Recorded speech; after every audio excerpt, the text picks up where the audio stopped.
네, 이번 시간에는 중앙집권 체제 및 지방분권 체제 교육 과정에 대해서 한번 살펴보도록 하겠습니다.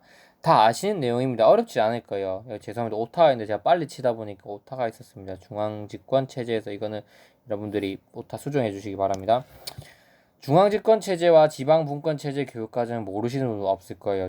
정의를 한번 보자면 정의는 반드시 외우셔야 됩니다. 알겠죠? 왜냐면 서술해야 되니까. 근데 중앙집권 체제 교육 과정 써라 이랬는데 막상 못 쓰시는 분들이 많아요. 저도 그랬고요. 그래서 이 정의를 제가 항상 잘 정리해 두려고 합니다.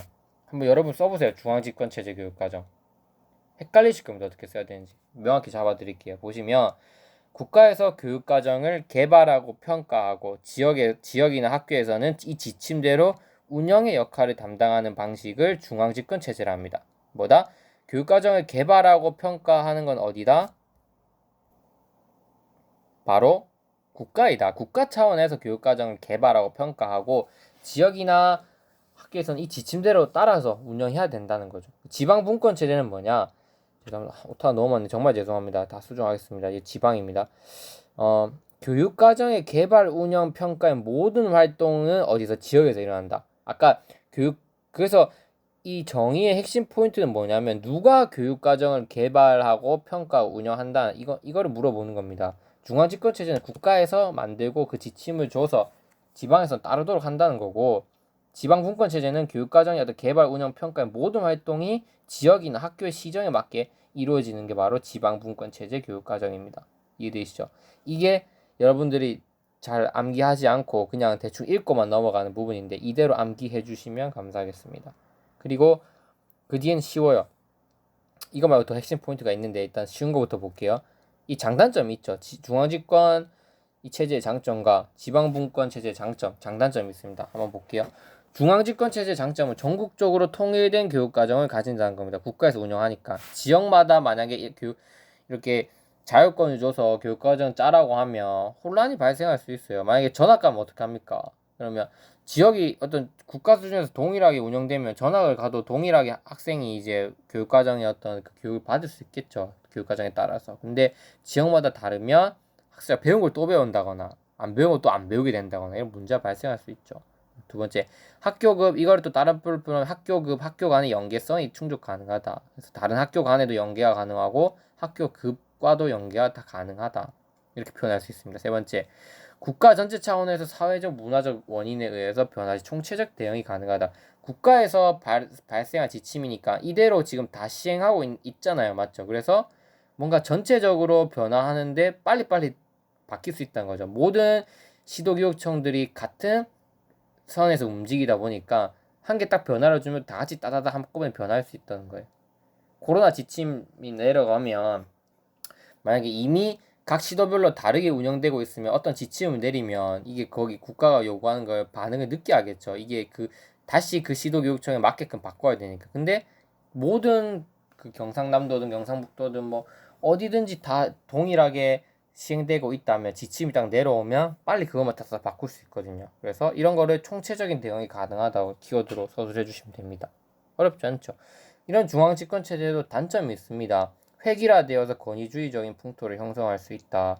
그리고 한 번 제정 시 즉각 수정은 어렵다.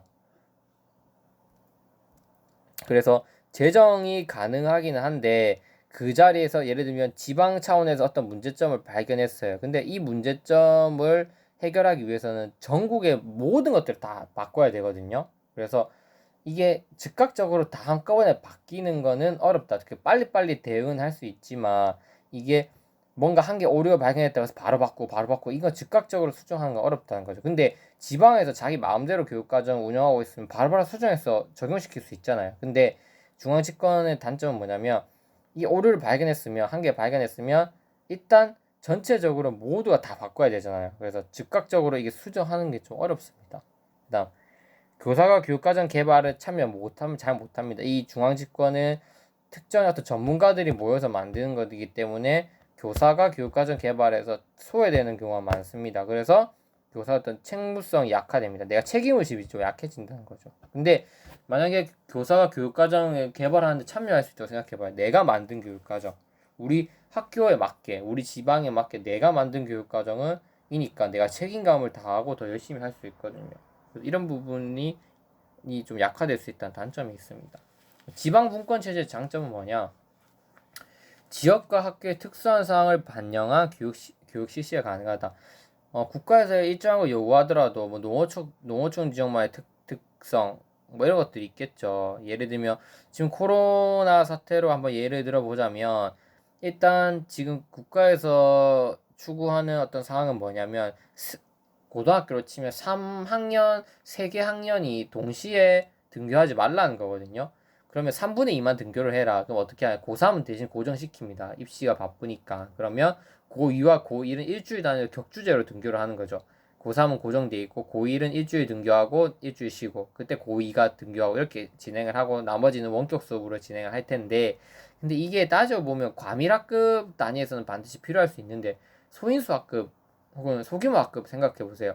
농어촌 같은 경우에는 한 학년당 한 학급밖에 없는 경우도 있고 한 학년당 두 학급밖에 없는 경우가 있어요. 근데 이런 학급도 학년별로 반드시 동일하게 모든 학년이 움직이면 안 된다는 지침 때문에 인원수는 훨씬 적지만 이걸 따라야 된다는 문제점이 발생할 수 있잖아요. 맞죠? 그래서 이렇게 국가적인 어떤 수준에서 뭔가 지침이 내려온다면 지역과 학교 특수한 상황을 반영하지 못한 경우가 많아요. 하지만 지방 분권은 그런 실정에 맞게끔 다 개발을 한다는 거죠. 따라서 어떤 지역과 학교의 특수한 상황을 반영한 교육이 실시가 가능합니다. 그리고 보다 교사가 참여함으로써 이 단점이 곧 장점이 될 수 있습니다. 이렇게 역으로 교사가 참여하니까 주인의식을 가지게 되고 전문성이 높아진다. 또 교육과정에 대한 신속한 변화와 수정이 가능하다. 잘못된 점을 찾아내면 바로 적용시켜서 수정하면 됩니다. 이해되죠? 근데 중앙집권체제는 얘만 특정 부분만 수정하면 안 되잖아요. 얘가 수정하면 다른 학교도 다 전국적으로 다 수정해야 되니까 전국적으로 다 수정할 때 오랜 시간이 걸리잖아요. 그게 또 문제점이 있습니다. 지방분권 체제의 단점은 중앙집권 체제의 장점을 그대로 이어온 거라고 보시면 돼요. 교육개혁 전파 시 총체적으로 대응하기 힘들다. 각각별로 특수성에 맞게끔 이미 구성이 되어 있으니까 개혁해라고 해도 총체적으로 뭔가 다 이 개혁을 하긴 힘든 겁니다. 이해되시죠? 그 다음에 국가 차원에서부터 연계성이 부족하다. 연계성이 좋았지만 그 지역마다 다 교육과정이 다르니까 지역과 학교 간 혹은 학교 급 간의 어떤 연계가 좀 부족하다. 그 다음에 전문 인력 투입 및 예산 시간 부족으로 질 좋은 교육과정이 나오기 힘들다. 학교 차원에서는 나름대로 뭐 열심히 한다고 했는데 전문가들을 모시기가 힘들고 뭐 교사가 한다고는 하지만 실제 교육과정 전문가가 참여하는 거에 비해서는 질 좋은 교육과정이 나오긴 힘들다는 거죠. 이해되시죠? 그래서 이런 단점들이 있습니다. 역으로 이렇게 잘 외워져 쓰시면 되는데 저는 이것보다 중요한 게 뭐냐면 그러면 이런 중앙집권 체제와 지방분권 체제의 각각 장단점을 가지고 있잖아요. 제가 만약에 이 시험 문제를 내라고 한다면 저는 절충적 관점 그러면 어떻게 할 거냐 도대체 이걸 시험에 낼 것 같습니다. 이 절충적 관점 제가 가지고 온 게 아니라 이제 모든 이 중앙집권 체제와 지방분권 체제를 본 사람들의 관점에서 나온 겁니다. 절충적 관점 각각 장단점이 있으니까 절충해서 사용하는 게 좋지 않겠냐. 그럼 절충할 때 이게 핵심이죠. 도대체 어떻게 사용하겠다는 거냐 그거에 대해서 제가 설명드리고자 합니다.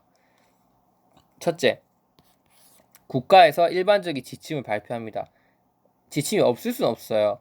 그래서 근데 일반적인 지침을 발표하는 거죠. 근데 뭘 지켜라? 너무 구체적이고 상세하기보다는 추상적인 걸 제공한다는 거예요. 추상적인 걸 제공한다는 건 뭘 의미하냐면 너네 학교나 혹은 너네 지역의 특수성에 맞게 조금 개발할 수 있는 여지를 남겨두겠다는 거죠. 이해되죠? 그래서 최소한의 지켜야 될 기준이 있다는 거예요. 이 정도 기준 지켜줘라.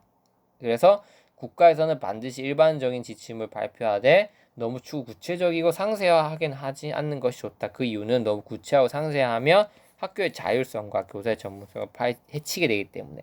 그래서 일반적인 지침을 발표한다. 두 번째, 그리고 각 지역에서는 이 일반적인 지침을 준수하면서 학교나 혹은 지역사회 특수성에 맞게 운용, 개발, 평가를 실시합니다. 이게 뭔 말입니까? 그 지침을 지키면서 학교에 맞게끔 만든다는 거죠. 이때 반드시 교사의 전문성을 수용하고 학습자 학부모 의견을 포함시킨다는 거죠. 그래서 교사, 학습자 학부모들을 끌어들어와서 이분들의 요구를 실제로 반영해서 특수한 교육과정을 만든다. 단 일반 지침을 준수하는 내에서 세 번째, 여기서 끝이 나냐? 아니라는 거죠. 세 번째, 국가에서는 제시한 지침들의 최소한이 지켜지고 있는지 장악 활동을 실시한다. 세 번째, 실제 장악 활동이 그거잖아요. 물론 장악 나중에 그 행정 단어에서 제가 다룰 텐데 장학도 패러다임이 변하지만 가장 1차적으로는 제대로 된 교육 활동이 이루어지고 있는지 어떻게 좋게 말하면 도와주는 거고 좀 더 강압적으로 얘기하면 점검하는 거죠. 도와주는 것과 점검하는 거 이렇게 볼 수 있는데 국가에서는 그냥 이렇게 해라고 끝내면 안 되고 장학 활동을 통해서 실제로 이러한 현상들이 제대로 이루어지고 있는지 점검하고 그리고 제대로 이루어지지 않다면 뭐 거기에 대해서 안 좋은 제재를 가하는 게 아니라 도와줘야 된다는 거죠. 그게 바로 장학이라는 겁니다. 되죠. 그래서 이 저해충족 관점을 지키는 것, 중앙집권체제, 지방분권체제에서 어떠한 관점을 취할 수 있는지 서술을 하면 이 세 가지 방식에 따라서 서술을 해주시면 만점을 받으실 수 있을 겁니다. 네, 이것으로 중앙집권체제와 지방분권체제 교육과정에 대해서 마치도록 하겠습니다. 그리고 그 다음으로 저랑 학습해야 될 게 뭐냐면 한번 볼까요? 일단은 교육과정 영역은 여러분들 크게 어려운 게 없어서 빨리빨리 진행할 수 있을 것 같습니다. 최대한 빨리 끝내볼게요. 그 다음에 실제적 교육과정 간단하게 하고 이제 교육과정 개발 모형으로 들어가서 타일러, 위긴스 맥타이어, 백워드, 타바, 스킬백, 보비트 이런 중요한 학자들의 교육과정 개발 모형에 대해서 그 다음 시간에 한번 학습해 보도록 하겠습니다. 네, 감사합니다. 모두들 수고하십시오. 화이팅입니다.